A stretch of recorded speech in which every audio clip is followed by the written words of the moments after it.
ಹೇಳಿದಂತಹ ಮಾತು ಅರ್ಧ ಸತ್ಯ, ಆದ್ರೆ ಒಂದಂತೂ ಸತ್ಯ ಸ್ವಾಮಿ. ಸ್ಮರಣ ಬಾಧೆಗೆ ಅಳುಕಿನಾಲ ಕೇಚರ್ನನ್ನು ಕಂಡದ್ದಲ್ಲ. ಮತ್ತೆ ಯಾಕೆ ನೋಡಿದೆ? ಅದು ನೋಡಿ ಹೋದದ್ದು ಸ್ವಾಮಿ. ಇಲ್ಲಿಯವರೆಗೆ ಕಾಯ ವಾಚ ಮನಸ ನಿಮ್ಮನ್ನೇ ಸೇವಿಸ್ತಾ ಇದ್ದವಳು ನಾನು. ಸತಿಯಂತ ಪತಿ ಪತಿಯಂತ ಸತಿ ಎನ್ನುವ ಹಾಗೆ ಬದುಕುತ್ತಾ ಇದ್ದವಳು ನಾನು. ನಾನು ಯಾವ ತಪ್ಪನ್ನು ಮಾಡಲಿಲ್ಲ. ಎಲ್ಲವನ್ನು ತಿಳಿಯುವಂತಹ ಸಾಮರ್ಥ್ಯ ನಿಮಗುಂಟುತ್ತಾನೆ. ಕ್ಷಮಿಸಬೇಕು.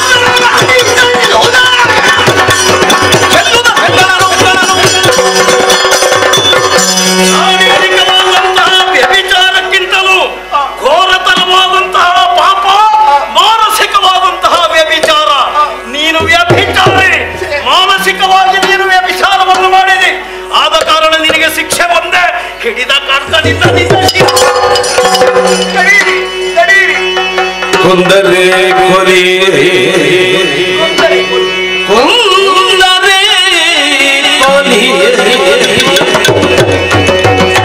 ನೀರು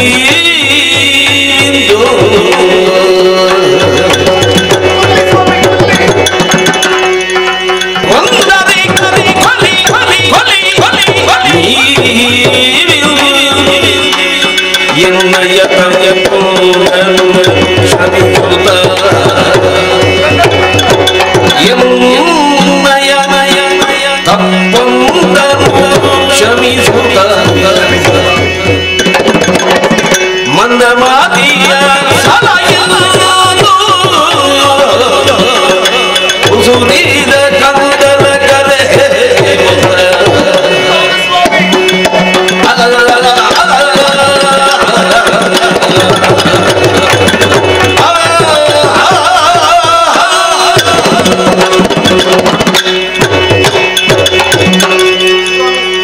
ರೇಣುಕಾ ಮಹಾರಾಜನಿಗೆ ಮಗಳಾಗಿ ಹುಟ್ಟಿದ್ರು ಕೂಡ ಈ ಋಷ್ಯಾಶ್ರಮವನ್ನು ಸೇರಿದ ಬಳಿಕ ಇಲ್ಲಿ ಧರ್ಮಕ್ಕನುಗುಣವಾಗಿ ನಾನು ಬದುಕಿದವಳು.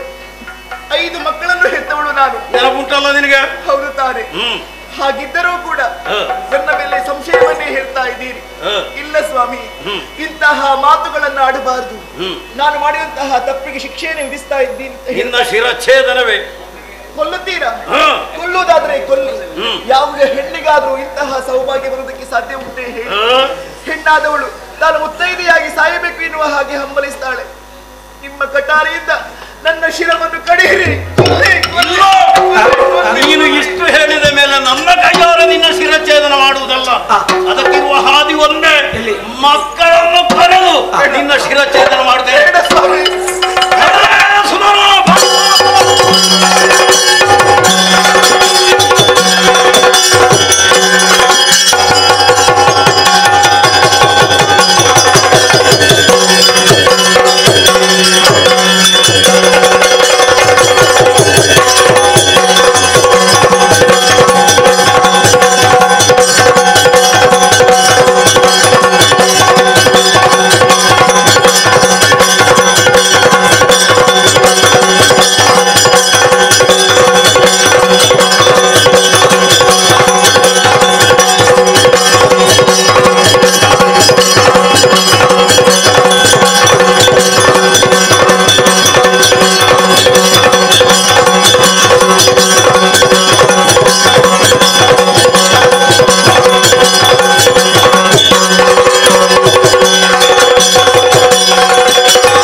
ಹಿಡಿಗಡ್ಕ ಆಗ್ಲಿ.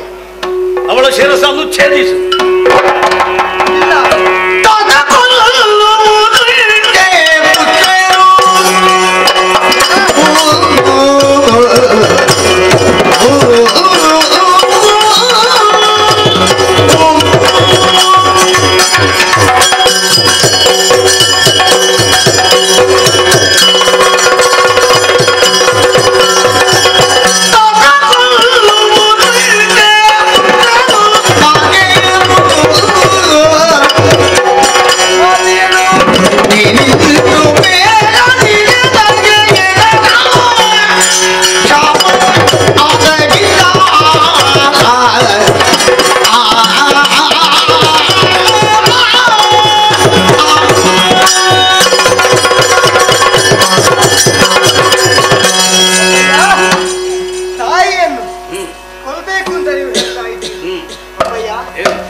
ಯಾಕೆ? ತಾಯಿ ದೇವರಿಗೆ ಸಮಾನ. ಆದ್ದರಿಂದ ಮಾತೃಹತ್ಯೆ ಮಾಡುವುದು ತಪ್ಪಲ್ವಾ ಅಪ್ಪ? ಅಪ್ಪ ಹಾಗಿದ್ರೆ ದೈವಕ್ಕೆ ಸಮಾನವ? ಅಲ್ಲ, ದೇವರಿಗೆ ಸಮಾನ. ಗಡ್ಗಲ್ಲಿ ಸಾಧ್ಯ ಇಲ್ಲ ತಾನೆ? ಇಲ್ಲ. ಸತ್ಯ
ಅವಳ ಶಿರಸನ್ನು ಛೇದಿಸು.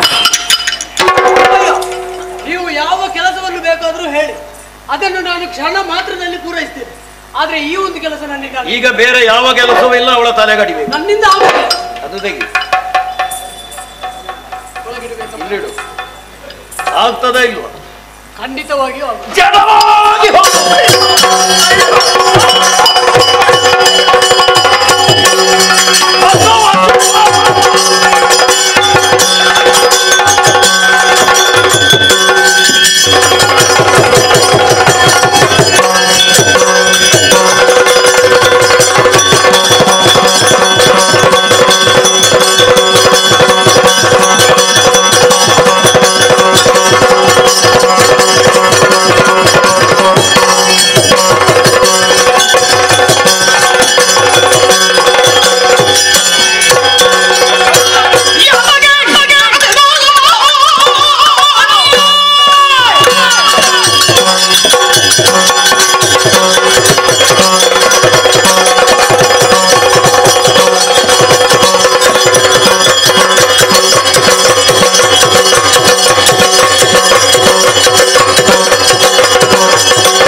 ಏನು ಕಾರ್ಯ ಆಗ್ಬೇಕು ಹೇಳಿ.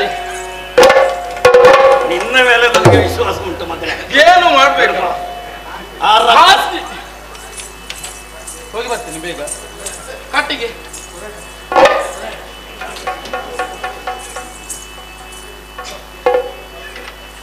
ಇದರಲ್ಲಿ ಯಾರಾದ್ರೂ ಕಟ್ಟಿಗೆ ಸಂಗ್ರಹ ಮಾಡ್ತಾರೆ? ಇದು ನೀವು ಕೊಟ್ಟದಲ್ಲ, ಬೇರೆ ಒಳಗೆ ಕತ್ತಿಲ್ವ? ಅದಕ್ಕೆ ಮಾತಾಡ್ಲಿಕ್ಕಿಲ್ಲ. ಇದು ಕಟ್ಟಿಗೆಗಾಗಿ ಕೊಟ್ಟದ್ದಲ್ಲ. ಮತ್ತೆ ನೋಡಲ್ಲಿ ಆ ರಕ್ಕಸಿಯ ತಲೆಯನ್ನು ಕಡ್ದು ಬಿಡು. ಎಲ್ಲರಿಗೂ ಹೋಗುವಂತೆ ಕೆಳಗೆ ನನ್ನಿಂದ ಸಾಧ್ಯವಿಲ್ಲಪ್ಪ ಇದು. ಎಲ್ಲ ಇವುಗಳೆಲ್ಲ ಅಮ್ಮನಿಗೆ ಹುಟ್ಟಿದ್ದು. ಅಮ್ಮನಿಗೆ ಹುಟ್ಟಿದ್ದು ಯಾರು? ನೀವೇ ಹೇಳಿದ್ದಲ್ಲ. ಆಗ್ತದೋ ಇಲ್ವಾ? ಇಲ್ಲ. ಮೂರು ಮಾತಿಗೂ ಮೂರು ಮಾತು ಇಲ್ಲ ತಾನೆ? ಸದಾ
ಇವನ ಮೇಲೆ ನನಗೆ ವಿಶ್ವಾಸ ಉಂಟು. ಯಾಕೆ?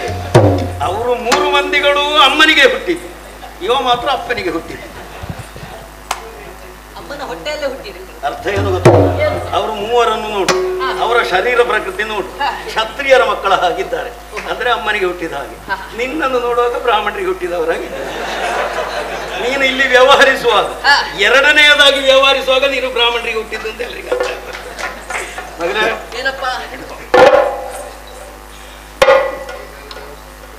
ದುಷ್ಟೆ, ಅಮ್ಮ, ಭ್ರಷ್ಟೆ, ಅಮ್ಮ ಅಮ್ಮ ಅಂತ ಕರಿಬೇಡ. ಆ ಯೋಗ್ಯತೆ ಅವಳಿಗಿಲ್ಲ. ಯಾಕೆ? ಹಿಡಿದ ಖಡ್ಗದಿಂದ ಅವಳ ಒರೆಯ ಬೇಡಿದ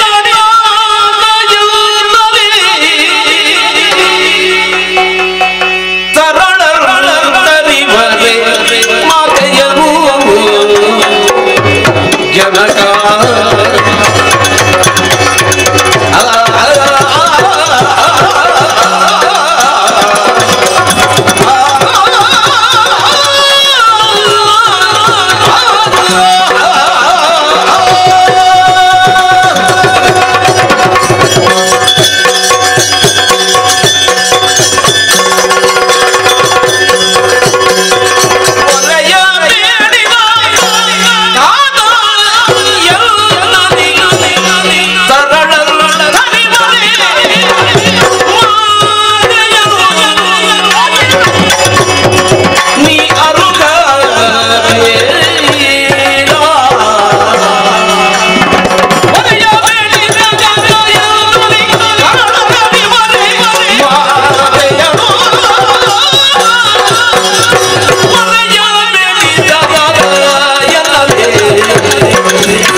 ತಾಯಿ ಎನ್ನುವಂತಹ ಭಾವನೆ ಈಗ ಬೇಡ. ಅನ್ಯಾಯ ಮಾಡಿದ್ದಾಳೆ. ಅಪ್ಪ 9 ತಿಂಗಳು ಹೊತ್ತು ಹೆತ್ತು ಸಾಕಿ ಸಲಹಿದವಳು ನನ್ನ ಮಾತೆ. ಈ ಹೊತ್ತಿಗೆ ನನ್ನ ತಾಯಿಯ ತಲೆಯನ್ನು ಕಟ್ಟಲು ಹೇಳ್ತಾ ಇದ್ದೀರಲ್ಲ, ನೀವೇ ನನಗೆ ಹೇಳಿಕೊಟ್ಟದ್ದು. 9 ತಿಂಗಳು ಭರ್ತಿ ಆಗ್ಲಿಲ್ಲ, ನಿನಗೆ 8 ತಿಂಗಳಾದಷ್ಟು. ಏನೇ ಇರ್ಲಿ ಮುಂದುವರಿಸಿ. ಅಪ್ಪ, ನೀವೇ ಹೇಳಿದ್ದು ಮಾತೃದೇವೋ ಭವ, ಪಿತೃದೇವೋ ಭವ, ಗುರುದೇವೋ ಭವ. ಈ ಮೂವರನ್ನು ನಾವು ದೇವರನ್ನು ಕಾಣಬೇಕಂತೆ. ಹಾಗಾಗಿ ನನ್ನ ದೇವರನ್ನು ನಾನು ಕೊಲ್ಬೇಕಾ? ಹೆತ್ತಾಕ್ಷಣ ಅಮ್ಮನಾಗುವುದಿಲ್ಲ. ಸರಿಯಾದಂತಹ ಸಂಸ್ಕಾರವನ್ನು ನಿಮಗೆ ಕೊಡಬೇಕಿತ್ತು. ಸಂಸ್ಕಾರ ಕೊಟ್ಟರೆ ಸಾಲದು, ಆ ಸಂಸ್ಕಾರವನ್ನು ಅವಳು ಅಳವಡಿಸಿರಬೇಕಿತ್ತು. ಅದೆಲ್ಲವನ್ನು ಕಳೆದುಕೊಂಡು ಅವಳು ಭ್ರಷ್ಟಳಾಗಿದ್ದಾಳೆ. ಗಡಿ ಅವಳ ತಲೆ.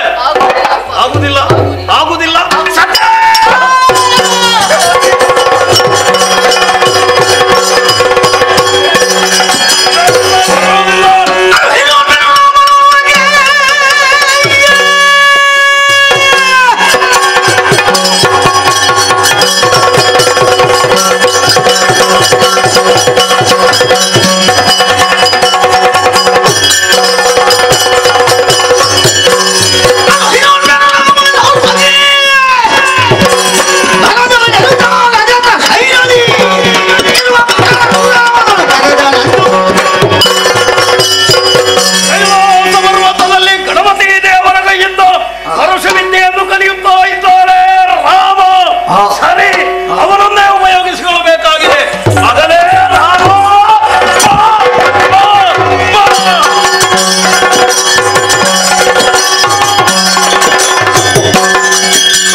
ಸ್ಮಶಾನ ಸದೃಶವಾಗಿದೆ. ಒಂದೆಡೆಯಲ್ಲಿ ನನ್ನ ಅಗ್ರಜರು ಸತ್ತು ಧರೆಗುರುಳಿದ್ದಾರೆ, ಮತ್ತೊಂದೆಡೆಯಲ್ಲಿ ನನ್ನ ಹೆತ್ತಂತಹ ತಾಯಿ ಕಣ್ಣೀರು ಸುರಿಸ್ತಾ ಇದ್ದಾರೆ. ನಿಮ್ಮನ್ನು ಕಂಡರೆ ಪ್ರಳಯ ಕಾಲದ ರುದ್ರನಾಗಿ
ಲೆಕ್ಕಿಸಲಾರೆ ಹಿಡಿಯಿರಿ ನಮ್ಮುಗೆ.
ದಯಪಾಲಿಸ್ತೀರಾ? ಏನು ಬೇಕಾದ್ರೂ ಕೇಳಿ. ಕೊಡುವಂತಹ ವರವನ್ನು ನಾನು ಸದುಪಯೋಗಪಡಿಸಿಕೊಳ್ಬೇಕೇನೋ ಹಾಗೆ ಯೋಚಿಸಿದ್ದೇನೆ. ಸರಿ, ಏನಾಗ್ಲಿ? ಅಪ್ಪ, ಒಂದನೇ ವರವಾಗಿ ನನ್ನ ಅಣ್ಣಂದಿರನ್ನು ತಾವು ಬದುಕಿಸಿಕೊಡ್ಬೇಕು.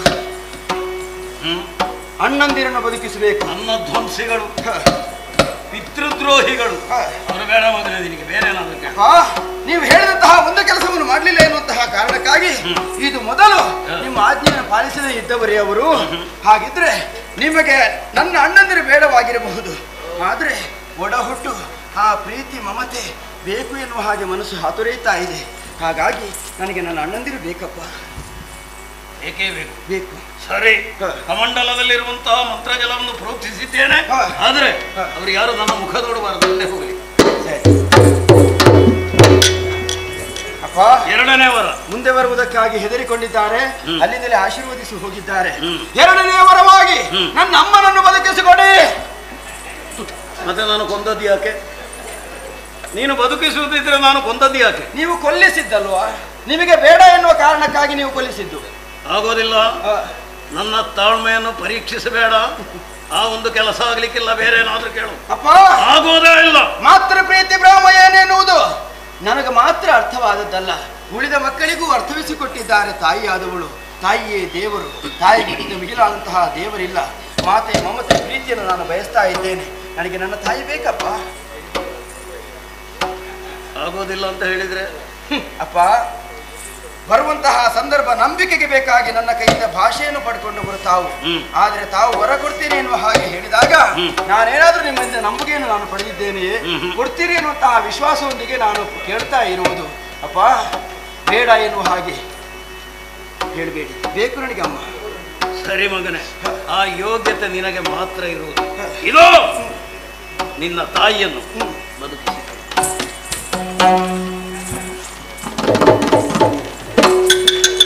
ಮೂರನೇ ವಾರ ಆಧಾರಗಳಿಗೆ ಪ್ರಣಾಮವನ್ನು ಸಲ್ಲಿಸ್ತಾ ಇದ್ದೇನೆ. ಎದ್ದೇಳು ಮಗನೇ, ನಾನು ಮಾಡಿದಂತಹ ಅಪರಾಧ ಎನ್ನುವ ಹಾಗೆ ತಾವು ಭಾವಿಸುವುದಿದ್ರೆ ನನ್ನನ್ನು ಮನ್ನಿಸಬೇಕೆನ್ನುವ ಹಾಗೆ ಕೇಳಿಕೆ. ಇಲ್ಲ ಮಗನೇ, ತಂದೆಯವರ ಮಾತನ್ನು ಪಾಲಿಸುವುದಕ್ಕೆ ಬೇಕಾಗಿ ನೀನು ಕೈಗೊಂಡಂತಹ ಕಾರ್ಯ ಸರಿಯಾಗಿ. ಅಮ್ಮ, ತಾವು ಬದುಕಿ ಬಂದಿದ್ದೀರಿ. ಹಾಗಿದ್ರೆ ನೀವು ಬದುಕಿ ಬರುವುದಕ್ಕೆ ಕಾರಣ ಬೇರೆ ಯಾರು, ನಾನೇ ಆಗಿದ್ದೇನೆ. ಹೌದು, ನಾನು ಮಾಡಿದಂತಹ ಕಾರ್ಯವನ್ನು ಕಂಡು ಸಂತೋಷಗೊಂಡಂತಹ ತಂದೆಯವರು 3 ವರವನ್ನು ದಯಪಾಲಿಸಿದರು. ಹೌದು. ಒಂದನೇ ವರವಾಗಿ ಅಣ್ಣಂದಿರನ್ನು ಬದುಕಿಸಿಕೊಂಡೆ, ಎರಡನೇ ವರವಾಗಿ ನಿಮ್ಮನ್ನು ಬದುಕಿಸಿಕೊಂಡೆ, ಒಂದು ವರ ಹಾಗೆಯೇ ಉಳಿದಿದೆ. ಏನು ಕೇಳಬೇಕೆನ್ನುವ ಹಾಗೆ ಯೋಚನೆಗೆ ಬರುವುದಿಲ್ಲ, ತಾವೇ ದಾರಿ ತೋರಿಸಬೇಕು. ಯೋಚಿಸುವಂತಹ ಅಗತ್ಯವೇ ಇಲ್ಲ. ಅವರು ಕೊಟ್ಟಂತಹ ವರದ ವಿನಿಯೋಗ ಆಗಬೇಕು ತಾನೆ. ಹಾಗಿದ್ರೆ ಕೊನೆಯ ವರವಾಗಿ ಮಗನೇ, ಇನ್ನು ಮುಂದಕ್ಕೆ ಲೋಕದವರು ಹೇಳಬಾರದು ತಾಯಿಯನ್ನು ಕೊಂದವ ರಾಮ ಎನ್ನುವಂತಹ ಲೋಕಾಪವಾದ ಬರಬಾರದು. ಮಾತೃ ಹತ್ಯಾ ದೋಷ, ಸ್ತ್ರೀ ಹತ್ಯಾ ದೋಷ, ಈ ದೋಷ ಪಾಲಿಸದ ತೆರನಾಗಿ ವರವನ್ನು ಕೇಳಿಕೋ ಮಗ. ಧನ್ಯನಾದೇನ. ಮೂರನೇ ವರವಾಗಿ ಏನು ಬೇಕು ಮಗನೇ? ಮಾತೃ ಹತ್ಯಾ ದೋಷ ನನ್ನನ್ನು ಬಾಧಿಸ್ತದೋ ಎನ್ನುವಂತಹ ಶಂಕೆ ನನ್ನ ಮನಸ್ಸಿನಲ್ಲಿ ಮೂಡ್ತಾ ಇದೆ. ಅದು ಬಂದದ್ದೇ ಹೌದಾಗಿದ್ರೆ ದೂರವಾಗುವಂತೆ ತಾವು ಆಶೀರ್ವದಿಸಬೇಕು. ಮಗನೇ, ಅಪ್ಪ, ಎಲ್ಲಿಯ ದೋಷ ಮಗನೇ ನಿನಗೆ? ನೀನು ಯಾರು ಎನ್ನುವಂತಹ ವಿಚಾರ ನನಗೆ ಚೆನ್ನಾಗಿ ತಿಳಿದಿದೆ. ನಿನಗೆ ಯಾವ ದೋಷವೂ ಇಲ್ಲ ಮಗನೇ. ನೀನು ಮಾಡಿದ್ರೆ ದೋಷ ಅಲ್ಲ, ಇದೆಲ್ಲ ನಿನ್ನ ಲೀಲೆ ಮಗನೇ. ನಿನಗೆ ಖಂಡಿತ ದೋಷವಿಲ್ಲ. ತಂದೆಯ ಮಾತನ್ನು ನಡೆಸಿದೆ ಎನ್ನುವಂತಹ ಪುಣ್ಯ ಮಾತ್ರ ನಿನಗೆ ಸಿಕ್ಕಿರುವುದು. ಖಂಡಿತವಾಗಿಯೂ ದೋಷ ಪ್ರಾಪ್ತವಾಗುವುದಕ್ಕೆ ಇಲ್ಲ. ಅಷ್ಟು ಮಾತ್ರವಲ್ಲ ಮಗನೇ, ಈ ಒಂದು ವಿಚಾರ ಪ್ರಾಪಂಚಿಕರಿಗೆ ಅನ್ವಯಿಸುವುದಿಲ್ಲ. ಉಳಿದವರೆಲ್ಲ ಹೀಗೆ ಮಾಡಿದ್ರೆ ಅದು ಅಪರಾಧವೇ. ನಿನ್ನ ಮಟ್ಟಿಗೆ ಅದು ಅಪರಾಧ ಅಲ್ಲ ಮಗನೇ. ನೀನು ಕೊಂದೆ, ಪುನರಪಿ ಬದುಕಿಸಿದೆ. ಆ ಕಾರಣದಿಂದ ಯಾವ ಪಾಪತ್ತು ನಿನಗಂಟಿಕೊಳ್ಳುವುದಕ್ಕೆ ಸಾಧ್ಯ ಇಲ್ಲ. ಸರಿ, ಧನ್ಯನಾದೇನಪ್ಪ. ಹಾಗೆಂತ ವಿದ್ಯೆ ಅರ್ಥದಲ್ಲೇ ನಿಂತು ಹೋಗಬಾರದು ತಾನೆ, ಅದನ್ನು ಪೂರ್ತಿಗೊಳಿಸಬೇಕೆನ್ನುವಂತಹ ಬಯಕೆ ಹೆಚ್ಚಾಗುತ್ತಾ ಇದೆ. ಮತ್ತೆ ಕೈಲಾಸಕ್ಕೂ ಹೋಗುವುದಕ್ಕೆ ಅಪ್ಪಣೆ ಮಾಡಬೇಕು. ವಿದ್ಯಾವಂತರಾಗಿ ಬರ್ತೇನಮ್ಮ. ಹೋಗಿ ಬಾಬು. ಇಲ್ಲಿಗೆ ಮುಗಿಸಿ ಹೋಗಿಬಿಟ್ಟ. ಏನು ಮಾಡಬೇಕು ಅದನ್ನು ಮಾಡಲಿಲ್ಲ. ತಾಯಿಯನ್ನು ಬದುಕಿಸಿದ, ಅಣ್ಣಂದಿರನ್ನು ಬದುಕಿಸಿದ. ನಮ್ಮ ವೈಷಮ್ಯವನ್ನು ಸರಿ ಮಾಡಿ ಅವರಿಗೆ ಹೋಗುವುದಿತ್ತಲ್ಲ, ಇನ್ನೇನು ಅವಳಿಗೆ ಅಷ್ಟು ಪೊಗರಿರುವಾಗ ನನಗೆಷ್ಟು ಅಹಂಕಾರ ಇರ್ಲಿಕ್ಕಿಲ್ಲ. ಯಾಕಂದ್ರೆ ನನ್ನ ಹತ್ತಿರ ಬಂದು ಮಾತನಾಡ್ಲಿ. ಗಂಡ ಶ್ರೇಷ್ಠನ, ಹೆಂಡತಿ ಶ್ರೇಷ್ಠನ, ಯಜಮಾನ ಅಂತ ಹೇಳುವುದು ನಮ್ಮನ್ನು ಬಂದು ಮಾತಾಡ್ಲಿ. ಇದು ಮಾತನಾಡುವುದು ಬಿಟ್ಟು ಬೆನ್ನು ತೋರಿಸ್ತಲೇ ಉಂಟು. ಏನು ಮಾಡುದು? ಹೊಟ್ಟೆ ಚುರುಗುಟ್ಟುತ್ತಾ ಇದೆ. ಅಷ್ಟು ಮಾತ್ರ ಅಲ್ಲ, ಹೇಳ್ತಾರೆ ಹೆಣ್ಣು ಮಕ್ಕಳನ್ನು, ಗೃಹಣಿ ಗೃಹ ಮುಚ್ಚತೆ. ಮುಚ್ಚಿತೆ ಇಲ್ಲಿ ಮುಚ್ಚತೆ, ಇದು ಹೀಗೆ ಆಯ್ತು. ಈಗ ಮುಚ್ಚಿದ ಹಾಗಾಯ್ತು. ಇಲ್ಲಿ ಕಸ ಗುಡಿಸುವುದು ಯಾರು, ಸಗಣಿ ಸಾರುವುದು ಯಾರು, ಸಾರಿಸುವುದು ಯಾರು? ಏನು ಮಾಡೋಣ? ಮಾತನಾಡದಿದ್ರೆ ನಮ್ಮ ಹೊಟ್ಟೆ ತುಂಬುವುದಕ್ಕೆ ಸಾಧ್ಯ ಉಂಟ? ನಮಗೆ ಕೆಲಸ ಆಗ್ಬೇಕಲ್ಲ, ನಮಗೆ ಕೆಲಸ ಆಗ್ಬೇಕು.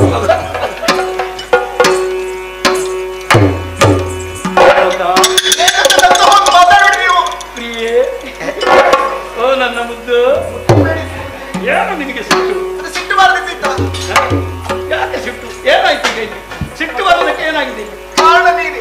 ನಾನು ವಿಧ ವಿಧವಾಗಿ ಕೇಳಿಕೊಂಡು ತಪ್ಪಾಯ್ತು ಎನ್ನುವ ಹಾಗೆ. ಹೌದು, ಏನಾಯ್ತು? ಇದಕ್ಕೆಲ್ಲ ಕಾರಣ ನಿಮ್ಮ ಸಿಟ್ಟು ಸ್ವಾಮಿ. ಏನಾಗಿದೆ ಇಲ್ಲಿ? ಏನಾಗಿದೆ?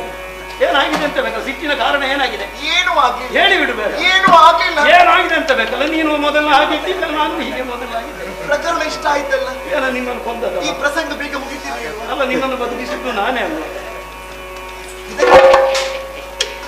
ಸಿಟ್ಟು ಸಿಟ್ಟು ನಾನು ಒಪ್ಪಿಕೊಂಡಿದ್ದೇನೆ. ಈಗಲೇ ಆ ಕ್ರೋಧವನ್ನು ತ್ಯಜಿಸಿದ್ದೇನೆ. ಇನ್ನು ಕೋಪ ಇಲ್ಲ. ಸಿಟ್ಟು ಬಿಟ್ಟ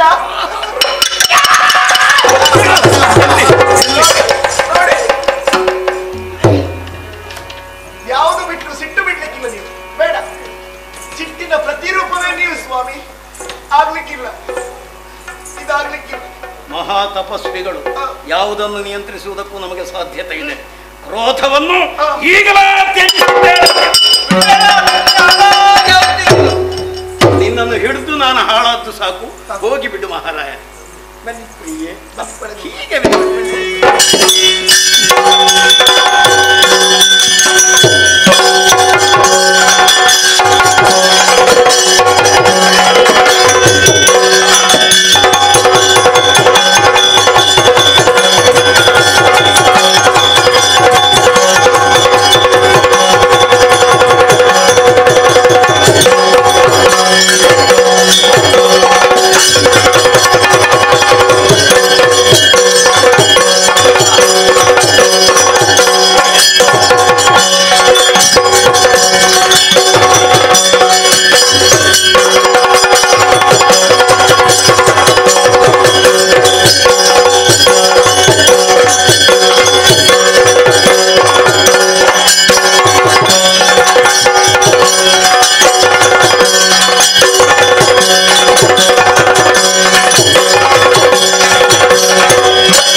ಇದನ್ನು ಕೇಳಿ ಸಹಿಸಿಕೊಳ್ಳುವವರು ಕರ್ತವ್ಯನಲ್ಲ, ಬೇಟೆಗೆಂದು ಈಗ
ನನ್ನದಲ್ಲ ಮತ್ತೆ ನಿಮ್ಮದು ರಟ್ಟಿದ್ದು. ಓಹೋ, ನೀನೇನು ಮಾಡ್ಲಿಲ್ಲ. ಎಲ್ಲಿದ್ದ? ಅಂತೂ ಇವ ಮಲಗಿಕೊಂಡಿದ್ದಾನೆ. ಹೌದೇನು? ನಿನಗೂ ಆಯಾಸ ಆಗಿದೆ. ನೀನೇನು ಆಯಾಸಕ್ಕಿಂತ ಹಸಿ ಆಗ್ತಾ ಉಂಟು. ಹೌದಾ? ಹೌದು. ನೋಡಂತೆ ಹೊತ್ತು ಮಧ್ಯಾಹ್ನವಾಗುತ್ತೆ ಅಲ್ವಾ? ಇನ್ನು ನಮ್ಮ ಪುರ ಬಂದು ಸೇರಿ ಇಲ್ಲೇ ಜಮದಗ್ನಿ ಮಹರ್ಷಿಗಳ ಆಶ್ರಮ ಇದೆ, ಬಂದು ಆತಿಥ್ಯ ಸ್ವೀಕರಿಸಬೇಕು. ಏನಂತೆ? ನಿನ್ನ ಕರ್ಮ. ನಿನ್ನ ಒಂದು ಶವ ಉಂಟು ನಮಗೆ ನೋಡಿ ಬರುವ. ಅದು ನಿನ್ನ ಅಪ್ಪನದ್ದು. ಅವ್ರು ಹೇಳಿದ್ರು ಜಮದಗ್ನಿ ಮಹರ್ಷಿಗಳ ಆಶ್ರಮ ಸರಿಹದಲ್ಲೇ ಇದೆ. ನೀವೆಲ್ಲವರು ಬಂದು ಆತಿಥ್ಯವನ್ನು ಸ್ವೀಕಾರ ಮಾಡಿ. ಊಟ ಸಿಕ್ಕಿತ್ತಲ್ಲ, ಊಟ ಅಲ್ಲೆಲ್ಲಿದ್ದರು? ಊಟ ಊಟ ಅಂತ ಬರೋದಿಲ್ಲ. ಪಂಚಗಜ್ಜೆ ಅದಾದ್ರೆ ನೋಡು.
ಮತ್ತೊಮ್ಮೆ ಈಗ ನನ್ನ ಪ್ರಣಾಮಗಳು.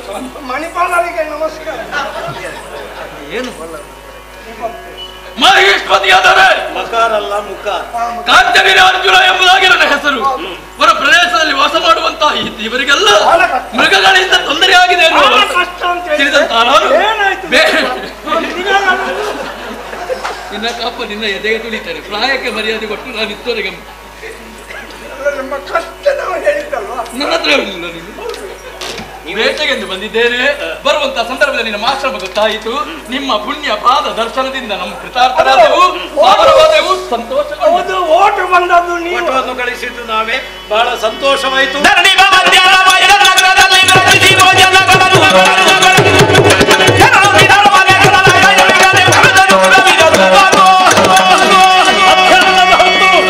ಎಲ್ಲರೂ ಭೋಜನ ಮುಗಿಸಿ ಹೋಗ್ಬೇಕು. ಸ್ವಾಮಿ, ನಾನೊಬ್ಬರೇ ಇರುವುದಲ್ಲ, ನನ್ನ ಜೊತೆಯಲ್ಲಿ ಹಲವಾರು ಮಂದಿ ಇದ್ದಾರೆ. ಅವರಿಗೆ ಎಲ್ಲರಿಗೂ ವ್ಯವಸ್ಥೆ ಉಂಟು. ಊಟ ಎಲ್ಲರಿಗೂ ಕೊಡುವುದಕ್ಕೆ ಕಷ್ಟ. ಇಲ್ಲ, ನೀವು ಎಷ್ಟು ಮಂದಿಗಳಿದ್ದೀರಿ? ಎಲ್ಲರಿಗೂ ಭೋಜನದ ವ್ಯವಸ್ಥೆ. ದೊಡ್ಡ ಸ್ವಾರ್ಥಿಯು, ಹಾಗೆ ನೀನು ಒಳ್ಳೇದಾಗಬೇಕು. ಅದೇನು ಎಲ್ಲರಿಗೂ ಬೆಳೆಸ್ತಾರಂತೆ. ಆದ್ರೆ ಸ್ನಾನ ಮಾಡಿ ಬರ್ಬೇಕು. ಯಾವಾಗ? ಮೊನ್ನೆ ನೀವು ಊಟ ಮಾಡಲಿಲ್ಲ. ಹಾಗಾದ್ರೆ ನಿನಗೆ ಊಟ ಇಲ್ಲ. ಇಲ್ಲಿ ಸ್ನಾನ ಮಾಡ್ಲೇಬೇಕು. ಹೌದು. ಎಲ್ಲಿ? ಬಿಸಿನೀರಲ್ಲಿ, ಬಟ್ಟಲ ಮನೆಯಲ್ಲಿ. ಇಲ್ಲಿ ಆ ವ್ಯವಸ್ಥೆ ಇಲ್ಲ. ಬಚ್ಚಲವೇ ಇಲ್ವಾ? ಒಂದು ಬಿಟ್ಟೀರಿಲ್ವಾ? ಎಂತ ಬ್ರಾಹ್ಮಣರೇ ಬಿಟ್ಟೀರಿಲ್ಲವೇ? ಪಾಪಿ ಮಗನೇ, ಎಲ್ಲೇ ಮನೆಯನ್ನು ಕಟ್ಟಿಕೊಂಡು ಯಾಗ ಯಜ್ಞಾದಿಗಳನ್ನು ಮಾಡುತ್ತಾ ಜೀವಿಸುವಂತಹ ಅವರ ಮನೆಯಲ್ಲಿ ಬಚ್ಚಲು ಮನೆ ಇದೆ, ಆ ಬಿಸಿನೀರು ನದಿಯಲ್ಲಿ ಹೋಗಿ ಸ್ನಾನ ಮಾಡುವುದು ಹೌದೇನೋ ಪಾಪಿ? ನೀನು ಮನೆಯಲ್ಲಿ ಬಿಸಿ ನೀರಿನಲ್ಲಿಯೇ ಸ್ನಾನ ಮಾಡುವುದು? ಇಲ್ಲ ಇಲ್ಲ, ನಾನು ತೋಟದಲ್ಲಿ ಮತ್ತೆ ಹೋದಲ್ಲಿ ಅವಸ್ಥೆ. ಓಹೋ, ಹೋದಲ್ಲೆಲ್ಲ ನಿನಗೆ ಬೇಕಾದೆಲ್ಲ ವ್ಯವಸ್ಥೆ ಬೇಕು ಮನೆ.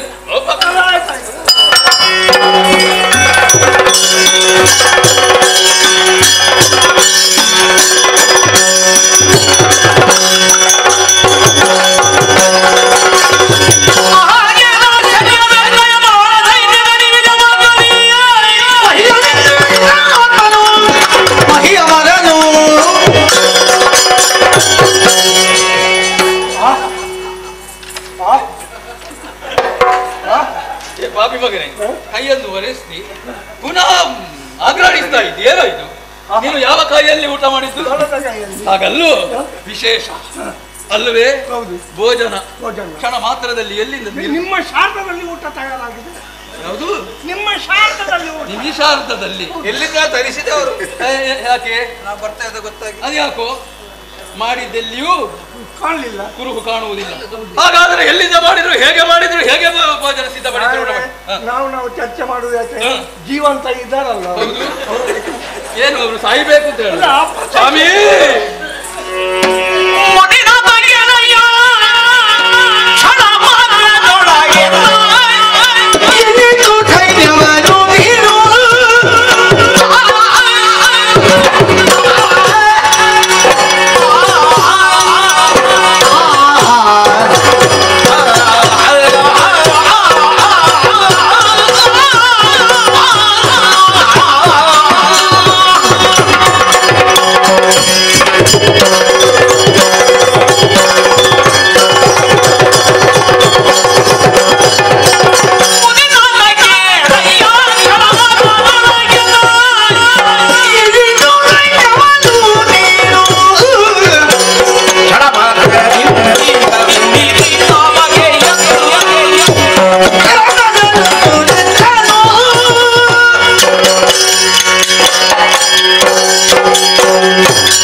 ಸಾಮಾನ್ಯ ಭೋಜನವಲ್ಲ, ಮೃಷ್ಟಾನ್ನ ಮಿಷ್ಟಾನ್ನ ಭೂರಿ ಭೋಜನ.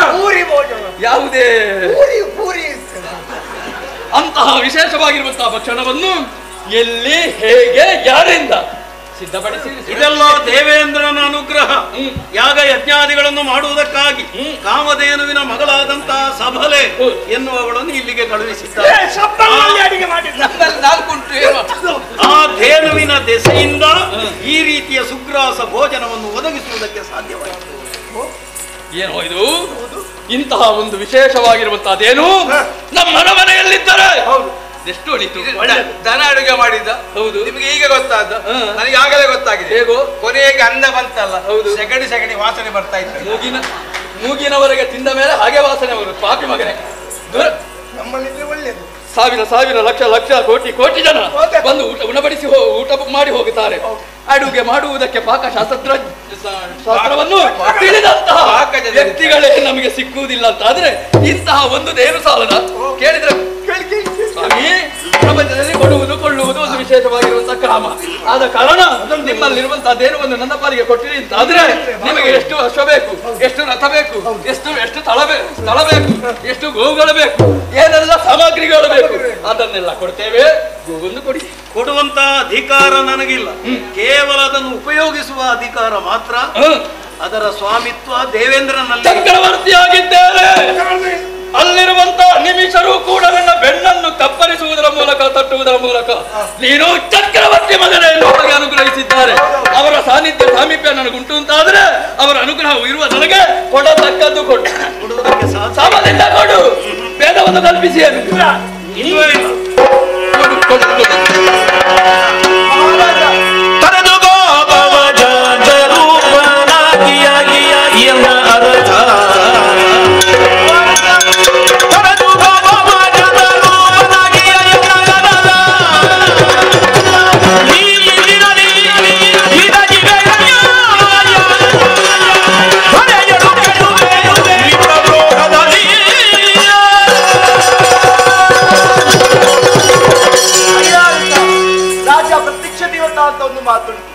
ಮೃಗವಾಗಿ ವರ್ತಿಸ್ತಾ ಇದ್ದಿ, ಅನ್ಯಾಯವನ್ನು ಮಾಡುತ್ತಾ ಇದ್ದಿ.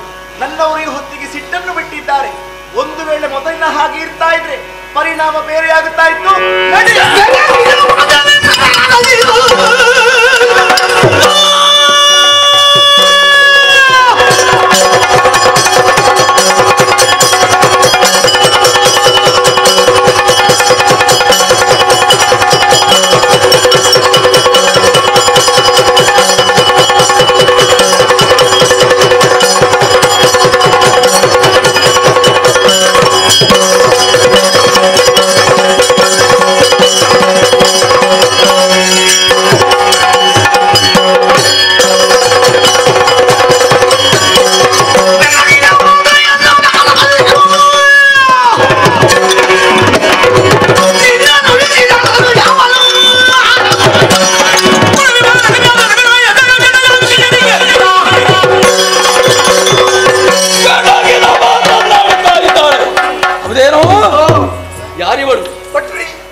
ಬ್ರಾಹ್ಮಣಿ. ಮೂಲ ತಾಯಿಗಳು ಬ್ರಾಹ್ಮಣಿಯ ಹೇಳು. ರೇಣುಕ ಮಹಾರಾಜನ ಮಗಳು. ಒಂದು ಕಾಲದಲ್ಲಿ ಇವಳ ಸ್ವಯಂವರ ನಡೆಯುತ್ತಾ ಇತ್ತು. ನಾನು ಹೋಗಿದ್ದೆ ಪುಣ್ಯಾತ್ಮ ಇವಳನ್ನು ವರಿಸುವುದಕ್ಕೆ. ಒಮ್ಮೆ ಇವಳು ಬೇಕು ಅಂತ ಹಾಗೆ ಒಂದು ಆಸೆ. ಆದ್ರೆ ಮಾಡೋಣ. ನನ್ನನ್ನು ವರಹ ಮಾಲೆಯನ್ನು ಹಿಡಿದುಕೊಂಡು ಬಂದಾಗ ಅವಳು ಹೇಳಿದ್ದೇನು ಅಲ್ಲಯ್ಯ, 1000 ಕೈಗಳನ್ನು ಹೊಂದಿರುವಂತಹ ಹುಳು. ಇದು ಹುಳವ, ಇದು ಹುಳವ. ಓ ಹೆಂಗತ್ತೆ ಹುಳವ ಇದು. ಇದು ಹುಳವಾದ್ರೆ ಅದು ಹುಳಿ. ನನ್ನನ್ನು ಮತ್ತೆ ಹುಳ ಹುಳ ಅಂತ ನೀರು ತೋರಿಸಿ. ಅದೇನು ಪುರುಷರಾಗಿರುವಂತ ನಮ್ಮಲ್ಲಿರುವಂತ ವ್ಯವಹಾರ ಇವಳಲ್ಲಿ ಯಾಕೆ ತುಟಿ ಮೀರಿದ ಹಲ್ಲು. ಮನಗಿಂತ ದೊಡ್ಡ ಮನೆಗೆ ಗಂಡಸರು ವ್ಯವಹಾರ ಮಾಡುವಾಗ ಹೆಂಗಸರು ಬಂದು ಬಾಯ ಹಾಕುದಂತ ಇವಳು ಯಾವ ಐತಿಗೆ ಹಾಕ್ಬಿಟ್ಟು ನನಗಿಂತ ದೊಡ್ಡ ಹೊತ್ತಿಲು ಇವಳ ಹತ್ರ ಯಾಕೆ ಮಾತಾಡ ಒಂದು ಹೇಳಿರಿ.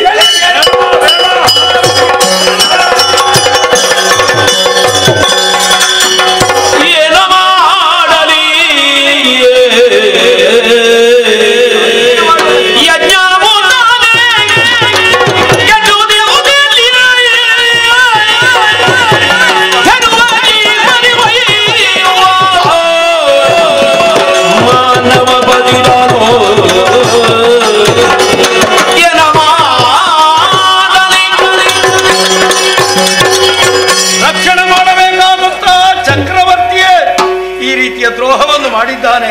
ಯಾಗ ಯಜ್ಞಾದಿಗಳನ್ನು ಇನ್ನು ಮುಂದುವರಿಸುವುದಾದರೂ ಹೇಗೆ? ಮಗನಾದಂತಹ ರಾಮ ಇರ್ತಿದ್ರೆ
ಕಾರಣ ನಿನ್ನನ್ನು ಸ್ವೀಕರಿಸುವುದಕ್ಕೆ ಸಾಧ್ಯವಾಗಿಸಿದಂತಹ ಕಾಮಧೇನುವಿನ ಮಗಳು ಶಬಲೆಯನ್ನು ಚಕ್ರವರ್ತಿ ಬಲಾತ್ಕಾರವಾಗಿ ಎಳ್ಕೊಂಡು ಹೋಗಿದ್ದಾರೆ.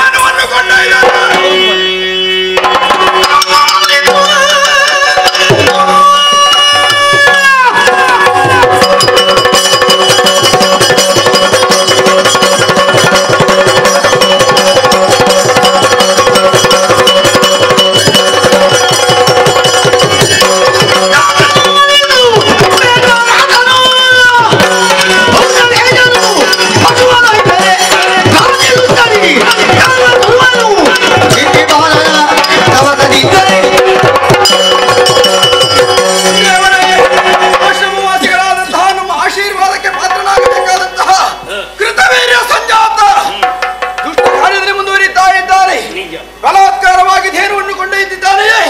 ಯೋಚಿಸಬೇಡಿ, ಅರಸನನ್ನು ದಂಡಿಸಿ ಧೇನುವನ್ನು ನಾನು ಕರೆತರ್ತೇನೆ. ಶುಭವಾಗಲಿ ಮಗನೇ. ಅಮ್ಮನಿಗೆ ಏನೋ ಹೇಳುವುದಕ್ಕೆ ಉಂಟು. ಆದ್ರೆ ಒಂದು ಕಿವಿ ಮಾತು. ಏನು?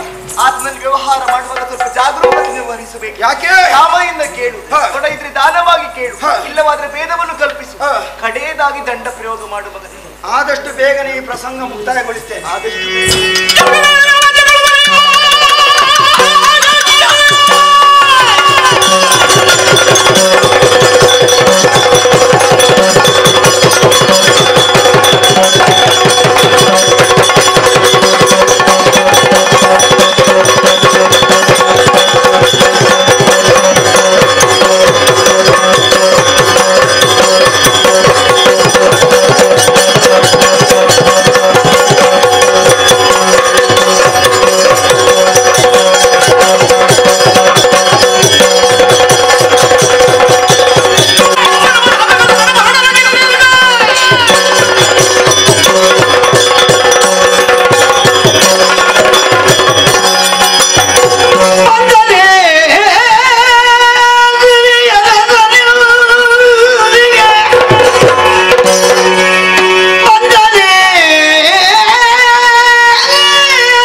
Siri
ಸಿರಿಯ ರಸನೆಲ್ಲಿಗೆ ಬಂದನೆ ಮುನಿಕುಮಾರಕನಿಲ್ಲಿಗೆ ಚಂದದಿಂದಲೇ ವಿಪ್ರ ರೂಪವನ್ನ ಹೊತ್ತು ನನ್ನನ್ನು ಯುದ್ಧಕ್ಕೆ ಆಹ್ವಾನಿಸುತ್ತ ಮುಂದೆ ಮುಂದೆ ಬರುತ್ತಿರುವವ ಸಾಮಾನ್ಯನಲ್ಲ.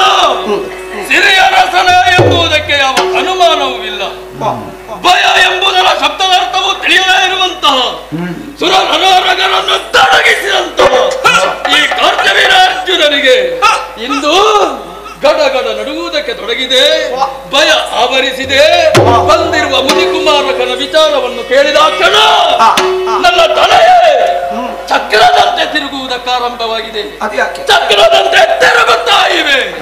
ಯಾಕೆ ಯಾಕೆ ವಿಮರ್ಶೆ ಮಾಡಿದಾಗ ಪೂರ್ವ ಜನ್ಮದಲ್ಲಿ ನಡೆದಿರುವಂತಹ ಘಟನೆಗಳು ಒಂದೊಂದಾಗಿ ನನಗೆ ನೆನಪಾಗುತ್ತಾ ಇವೆ.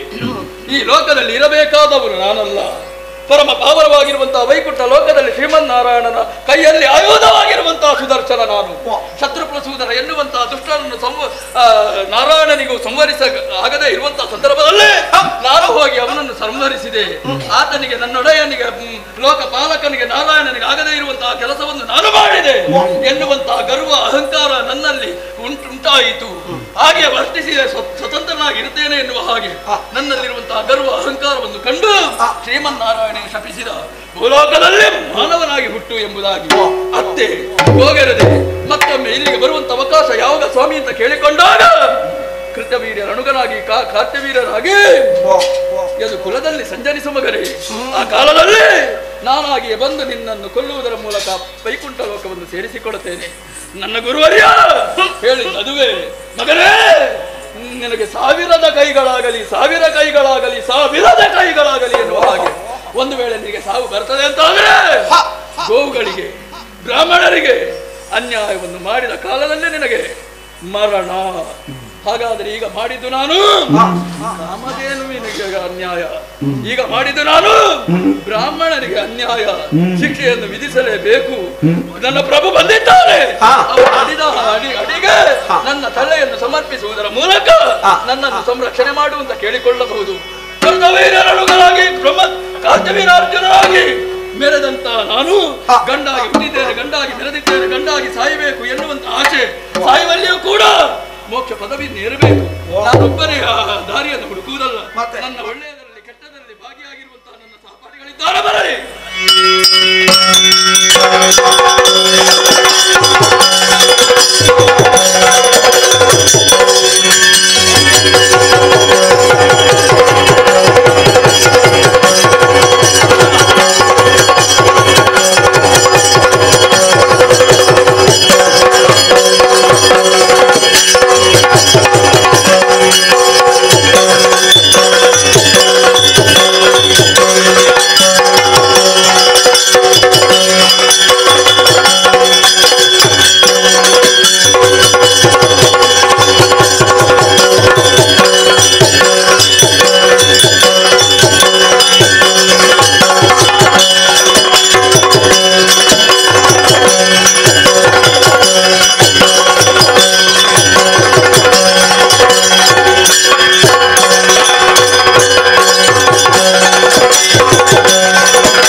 ಸೊಕ್ಕನ್ನು ಬರೆಯಬೇಕು.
ಮಾತಿನಲ್ಲಿ ವಿಶ್ವಾಸ ಇದೆ ಮಗನೇ, ಕೃತಾರ್ಥನಾಗಬೇಡ.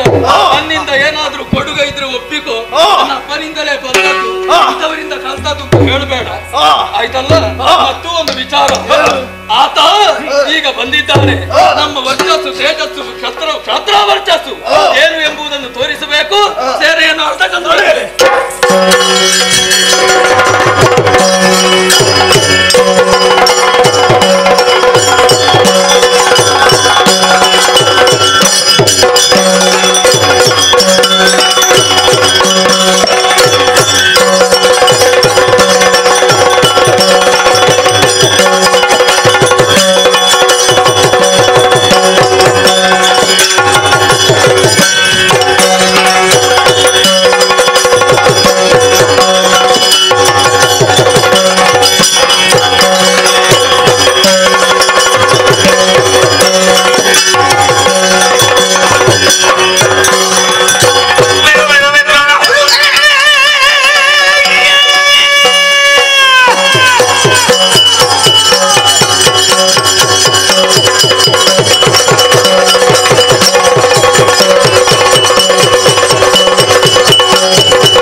ಅಡಿಗೆಯನ್ನು ಮಾಡುತ್ತಾ ಸುಖದಿಂದ ಇರಬೇಕಾದಂತಹ ನೀನು ಕಾಡು ಬಿಟ್ಟು ನಾಡು ಸೇರಿದೆಯಾ? ಬಾನ ಮುಚ್ಚುವುದಕ್ಕೆ ಕಚ್ಚೆಯನ್ನು ಉಟ್ಟು, ತಲೆಯಲ್ಲಿ ಜುಟ್ಟನ್ನು ಕಟ್ಟಿ, ಹಣೆಯಲ್ಲಿ ಬೊಟ್ಟನ್ನು ಇಟ್ಟು, ಕೈಯಲ್ಲಿ ದರ್ಬೆಯನ್ನು ಹಿಡಿದು ವ್ಯವಹರಿಸಬೇಕಾದಂತಹ ನೀನು ಕೈಯಲ್ಲಿ ಪರಶುವನ್ನು ಹೊಳಪಿಸುತ್ತಾ ಮುಂದೆ ಬಂದೆಯಾ? ಯಾರವೋ ಈಗಲೂ ಹೇಳುತ್ತಾ ಇದ್ದೇನೆ, ಏನು ಕ್ಷಮೆ ಯಾಚಿಸಿದಿನ ಒಳಿತು ಇಲ್ಲ ತಲೆ ಹಾರಿ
ಬ್ರಾಹ್ಮಣರಾದಂತಹ ನಾವು ಯಾವ ಕಾಲಕ್ಕೂ ಶಾಂತಿ ಪ್ರಿಯರಾಗಿದ್ದೇವೆ.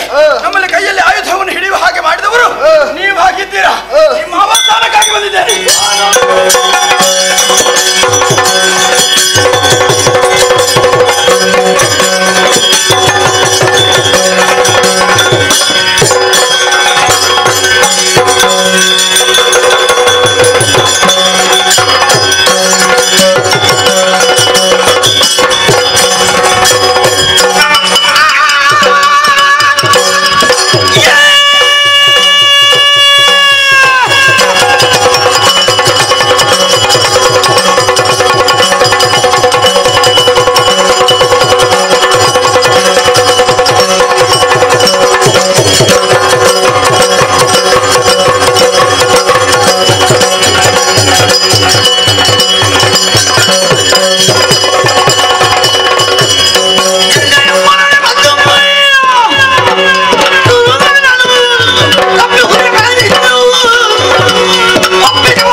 ನೀನು ಈಗ ಆಯುಧವನ್ನು ಹಿಡಿದು ಒಂದೇ ಅಲ್ಲ, ಒಳ್ಳೆ ಮಾತಲ್ಲಿ ಹೇಳ್ತಾ ಇದ್ದೇನೆ.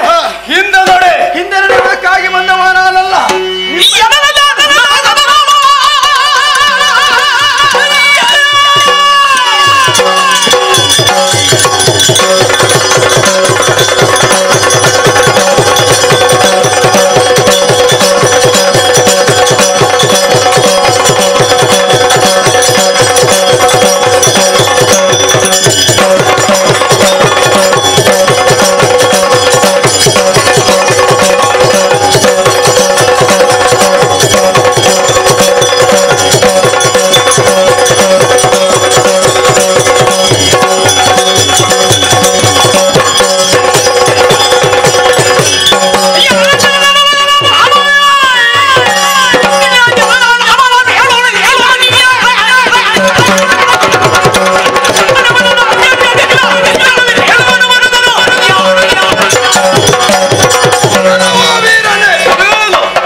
ತೇಜಸ್ಸನ್ನು ಹೊಂದಿರುವಂತಹ ನೀನು ರಣ ಮಧ್ಯದಲ್ಲಿ ನೀನು ವಿಜೃಂಭಿಸುತ್ತಾ ಇರುವೆ.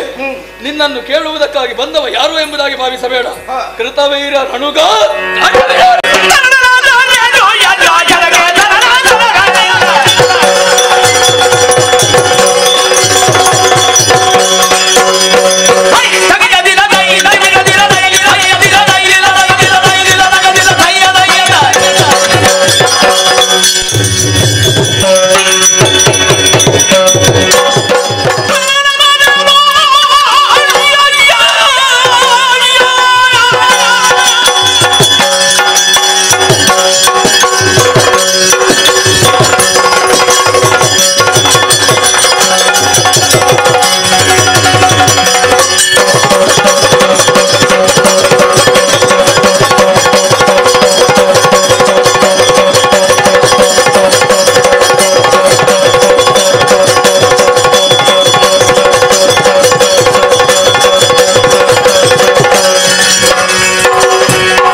ಚಕ್ರವರ್ತಿ ಪೀಠ ಎನ್ನುವುದು ಉಳಿದವರಿಗೆ ಆದರ್ಶವಾಗಿರಬೇಕಿತ್ತು. ಹಾಗೆ ಇದೆ ನಿನ್ನ ನಡೆ ನುಡಿ ಆಚಾರ ವಿಚಾರ ಎಲ್ಲವೂ ಇನ್ನೊಬ್ಬರಿಗೆ ಮಾದರಿಯಾಗಬೇಕಿತ್ತು. ನನ್ನನ್ನೇ ಆದರ್ಶವಾಗಿ ಇಟ್ಟುಕೊಂಡು ಕೆಲವರು ಬರಲಿಲ್ವಾ? ನೀನೇ ತಪ್ಪು ಮಾಡುವುದಕ್ಕಾಗಿ ಹೊರಡ್ತಾ ಇದೆಯಾ? ಹೇಗೆ ಬೇಟೆಗಾಗಿ ಬಂದಂತಹ ಸಂದರ್ಭ ಜಮದಗ್ನಿ ಮಹರ್ಷಿಗಳ ಆಶ್ರಮವನ್ನು ಪ್ರವೇಶ ಮಾಡಿದೆ. ಹೊಟ್ಟೆ ತುಂಬ ಊಟ ಮಾಡಿ ಅಲ್ಲಿರುವಂತಹ ಧೇನುವನ್ನು ಬಲಾತ್ಕಾರವಾಗಿ ತಂದೆಯ ದೇಣಿಗೆ ಕೊಡುವುದಕ್ಕೆ ಹೋದರೆ ಬೇಡ ಅಂತ ಒಂದೇ ಹಠ. ಅದನ್ನು ಪಡೆಯುವಂತಹ ಉದ್ದೇಶದಿಂದ ಅವರ ಮಗನಾದಂತಹ ಭಾರ್ಗವರಾಮ ನಾನು ಬಂದಿದ್ದೇನೆ. ನೀನನ್ನು ದಂಡಿಸಬೇಕೆನ್ನುವ ಹಾಗೆ ಯೋಚಿಸುವುದಿಲ್ಲ. ಮತ್ತೆ ನನ್ನ ಮಾತುಗಳಿಗೆ ನೀನು ಒಡಪಟ್ಟೆತಾದ್ರೆ ಖಂಡಿತವಾಗಿ ಶಿಕ್ಷಿಸುವುದಿಲ್ಲ. ಧೇನುವನ್ನು ಸಾಮದಿಂದ ಒಪ್ಪಿಸು. ಕೊಡುವುದಿಲ್ಲ. ದಾನವಾಗಿ ಬಿಡ್ತಾ ಇದ್ದೇನೆ. ಇದು ನಿನಗೆ ಒಳ್ಳೆಯದಲ್ಲ, ಭೇದವಾದೀತು. ಒಳ್ಳೆಯದು.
ಇದು ಮೊದಲೇ ಕೆಲವು ಮಂದಿಗಳು ಹೋಗಿ ಆಗಿದೆ. ಆದ್ರೆ ಕೆಲವು ಮಂದಿಗಳು ಇದ್ದಾರೆ. ಯಾಕೆ? ಇವರೆಲ್ಲರ ಮುಂದೇನಾಗ್ತದೆ ಎನ್ನುವ ಹಾಗೆ ನಿರೀಕ್ಷೆಯಲ್ಲಿದ್ದಾರೆ.